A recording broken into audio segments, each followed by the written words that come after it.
জয়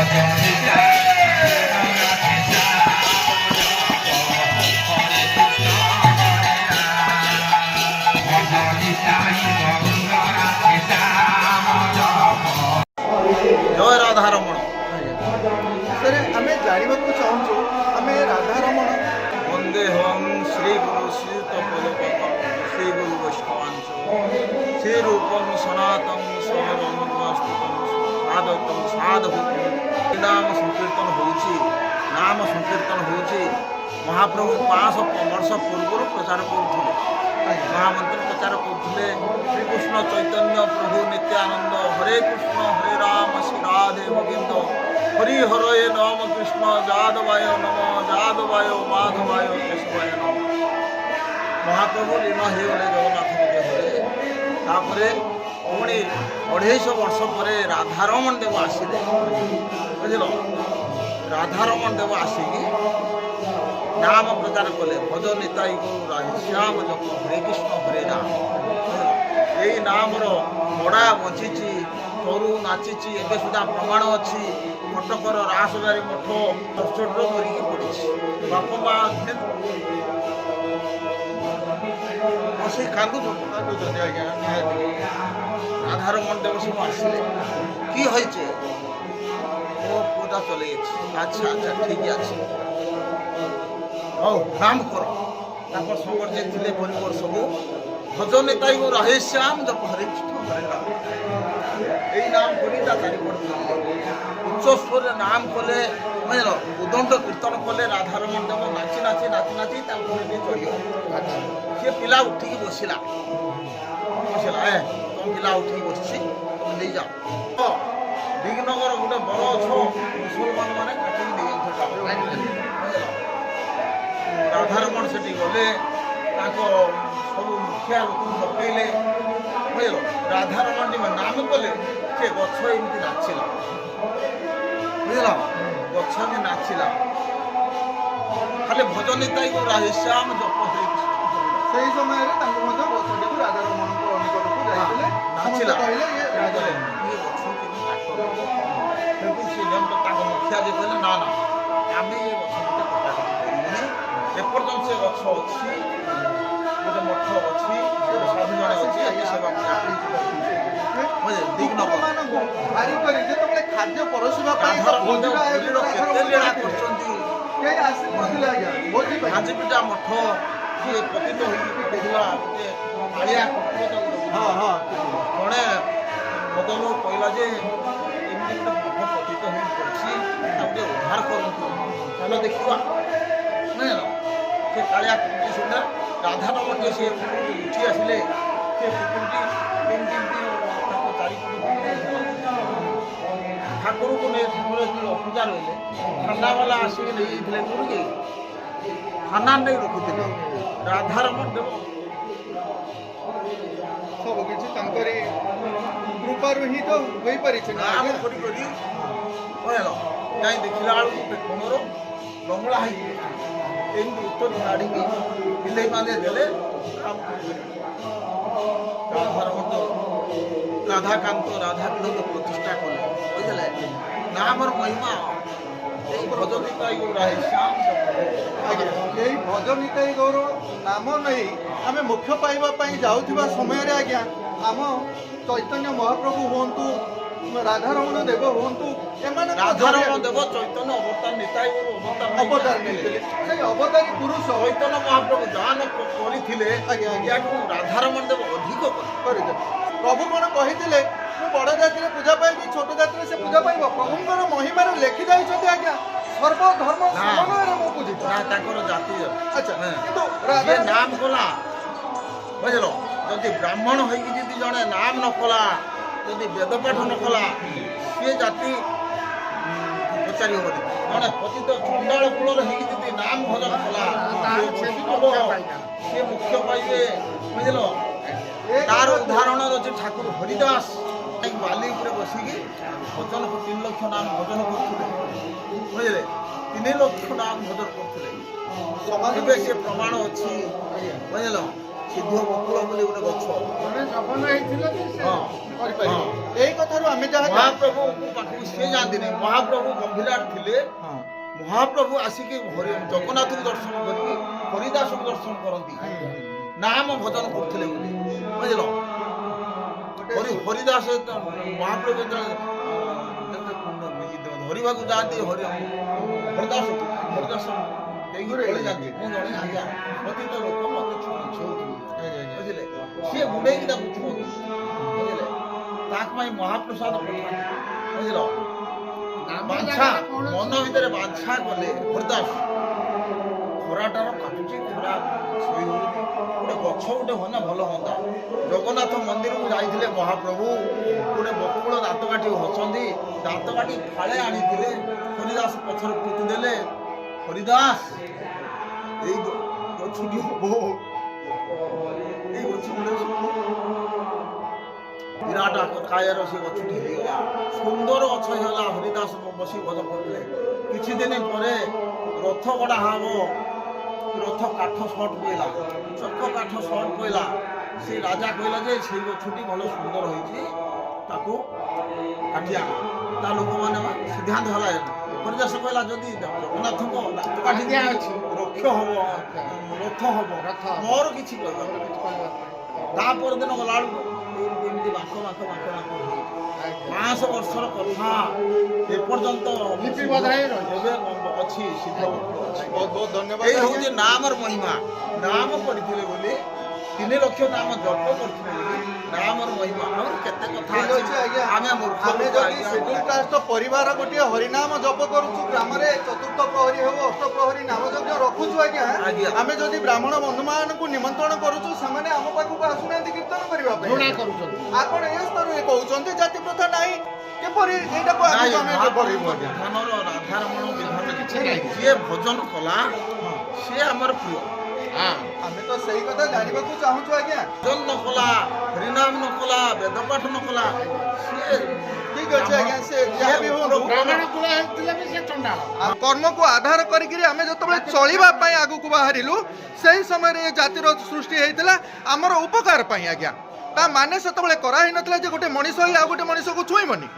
କର୍ମକୁ ନେଇକିରି ଆମେ ଜାତି ପ୍ରଥା କରୁଥିବା ସମୟରେ ବର୍ତ୍ତମାନ ଜାତିକୁ ନେଇକିରି ଜନ୍ମରୁ ନେଇକିରି ଜାତି ପ୍ରଥା କରିକିରି କିଛି ବନ୍ଧୁମାନେ ଆଜି ପର୍ଯ୍ୟନ୍ତ এই ପ୍ରକାର କରି ଆସୁଛନ୍ତି। ଜାତିର ବିଚାର ନାହିଁ ବୈଷ୍ଣବ ବନ୍ଧନେ ଦେବତା ଅସୁର ଖାଲି সকলে ସମାନ।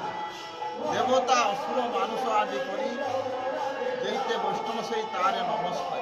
ଏ ସମୟରେ 2026 ମସିହାରେ ଆମେ ପଦାର୍ପଣ କଲୁଣୁ ଆଜ୍ଞା। ଏ 2026 ମସିହାରେ ବିଚାର ନାହିଁ ବୈଷ୍ଣବ ଦେବତା ଅସୁର সকলে ସମାନ। ଆଜ୍ଞା ଏ 2026 ମସିହାରେ ସାରା ବିଶ୍ୱକୁ ଏ ବାର୍ତ୍ତା ଦେବାକୁ ଆମେ ଚାହୁଁଛୁ ଏ ଜାତି ପ୍ରଥା କର୍ମରୁ ଆଧାରିତ ହୋଇଛି ଜନ୍ମରୁ ନୁହେଁ। ଯଦି ଜନ୍ମରୁ ବୋଲି ଆପଣମାନେ ମତ ରଖନ୍ତି ତାହେଲେ ବିଚାର କରନ୍ତୁ ଆପଣମାନେ। ଯଦି ଗୋଟେ ମଣିଷ ହୋଇ ଗୋଟେ ମଣିଷକୁ ଆମେ ଛୁଇଁବା ନାହିଁ ତାହେଲେ ଆମେ ହିନ୍ଦୁ ରାଷ୍ଟ୍ର ଗଠନ କରିବାର ଯେଉଁ ସ୍ୱପ୍ନ ଦେଖୁଛେ ତାହା କିପରି ଆଗକୁ ବଢିବ ସେ କଥା ଆପଣମାନେ ଭଲ ଭାବରେ ବିଚାର କରନ୍ତୁ। ସ୍ଥଳରେ ଆମେମାନେ ଭଗବାନଙ୍କୁ ଆରାଧନା କରୁଛୁ।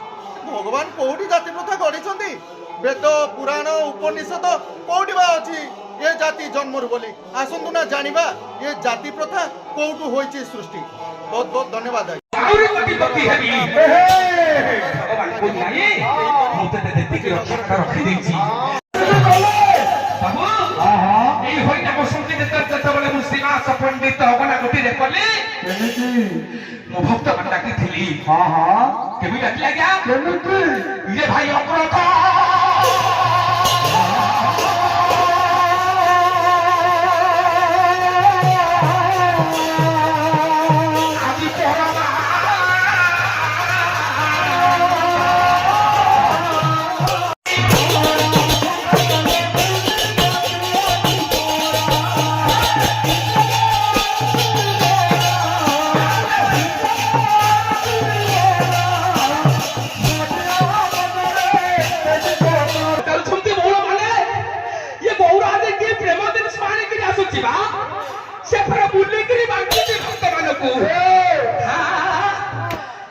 ସେ ତ ଜାତି ଅଜାତି ନ ବାରିଲ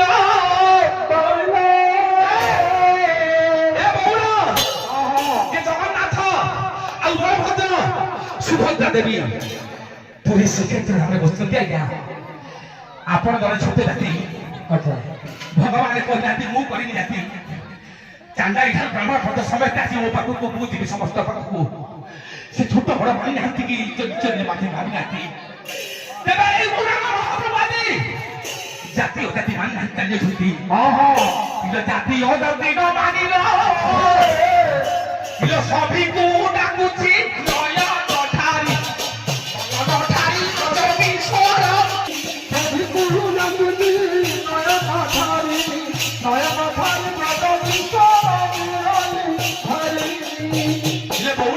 आध्यात्मिक चेतना को जागृत रखापी जो समय नगर नगर बुली प्रचार प्रसार करा जाउथिला से समय बर्तमान भितर बहुत किसी पार्थक्य परिलक्षित हुए कहीं ए समय से महापुरुष बा भगवान आम पाखे ना कि भक्त मान द्वारा ग्राम परिक्रमण ठाकुर करुँचे निजे ठाकुर ही ग्राम ग्राम बुली समस्त दुख ही दूर करुले कि आज तांकर से फोटोचित्र माध्यम आम समग्र मानव जाति कल्याण पाउची ये एक सुंदर वार्ता आनी देउची नगर उत्सव बा नगर कीर्तन।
सुंदर नगर घरे घरे ठाकुर भोग खाइबार सुंदर व्यवस्था रही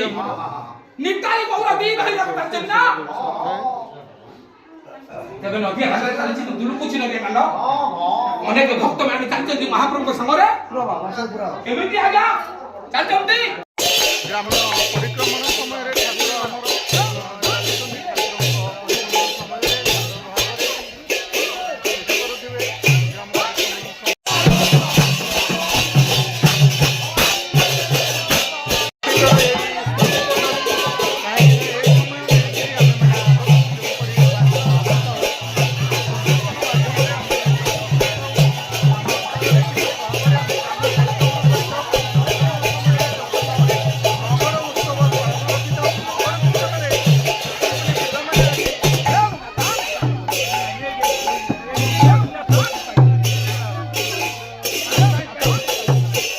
सुंदर वार्ता देउ थाए जो समय आमर नगर कीर्तन आसे तो अष्टप्रहरी नाम यज्ञ होता है आज्ञा पिला माने स्कूल बंद करी एथिरे शामिल होता जेहेतु आमर जो विश्वास रही आसी आम नगर कीर्तन द्वारा मुख्य पाई नहीं कि आज्ञा हरिनाम जप कले तो से दिग को आम आसीपर से पिला माने जो स्कूल बंद करी नगर कीर्तन में सामिल होती आज्ञा ता प्रति कौन कहे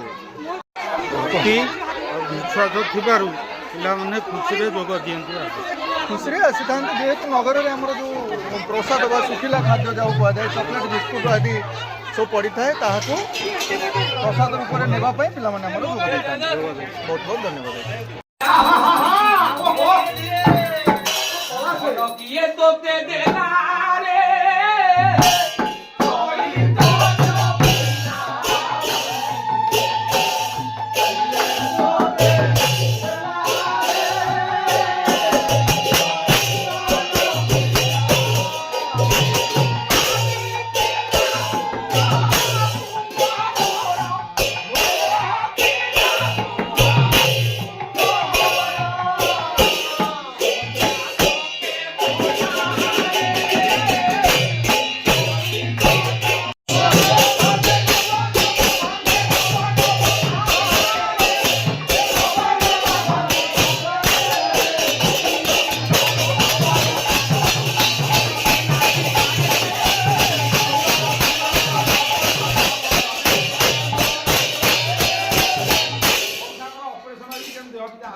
ଏତେ କଥା ଅଛି ହଁ ସିଟି କୋड ଦେବେ ନାଚିଥାନ୍ତୁ କରିବ କିଏ ଯିଏ ଅପରେସନ କରିଛନ୍ତି ସେ ବି ଡାକିଛନ୍ତି ତାକୁ ଉପରବାଲା ତମେ ତାଙ୍କୁ ଭରସା ବୁଝିଲେ ଆଜ୍ଞା ତେବେ ସେଇ କହୁଛନ୍ତି କରି କଣା ଉଠାଇ ମୁଢି ମୁଢି ଅନ୍ୟ କଥା ନାହିଁ ସେ କହୁଛନ୍ତି ଅଛ ତ ସେ ବି ଡାକୁଛନ୍ତି ଦ୍ୱାରା ଯଦି ଆମେ ମୁଖ୍ୟ ଲାଭ କରିପାରିବା ତାହେଲେ ଅସୁସ୍ଥ କରିପାରିବାର ଯେଉଁ ବାର୍ତ୍ତା ରହୁଛି ତେବେ ଗୌରାଙ୍ଗ ମହାପ୍ରଭୁ ନିତ୍ୟାଙ୍ଗ ମହାପ୍ରଭୁ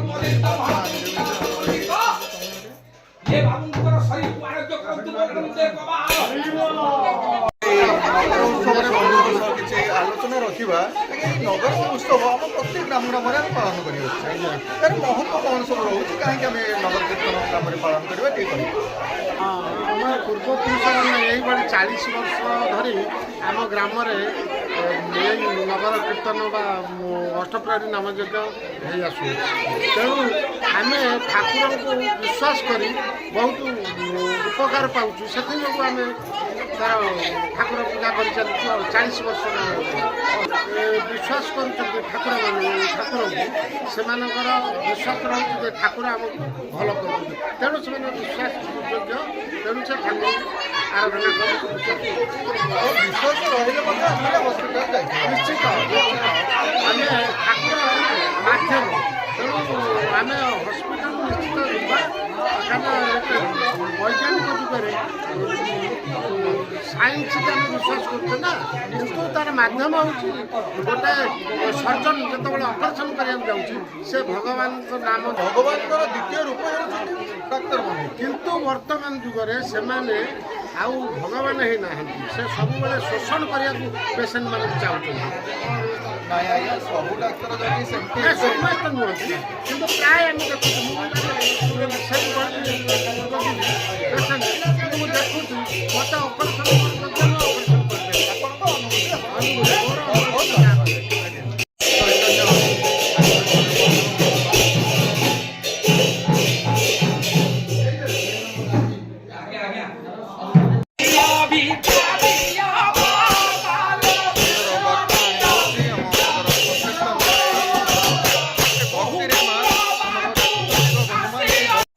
ସମୟରେ ଆମର ନଗର କୀର୍ତ୍ତନ କାହିଁକି ନା ଏହାପରେ ଆମର ଦଧିହାଣ୍ଡି ଭଙ୍ଗାର ଉତ୍ସବ ଯେଉଁ ରହିଥାଏ ତାହା ପାଳନ କରାଯିବ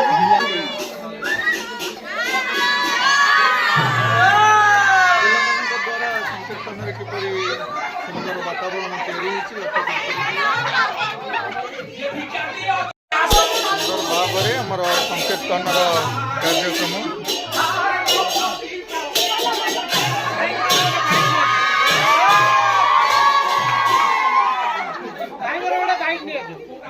नगर कीर्तन टे कहे बढ़िया लगुच बहुत बढ़िया लगुच बोल मैंने प्रति वर्ष ये करा होची केते वर्ष लागी होची 38तम चलची 38तम भल लागुची पिला बेले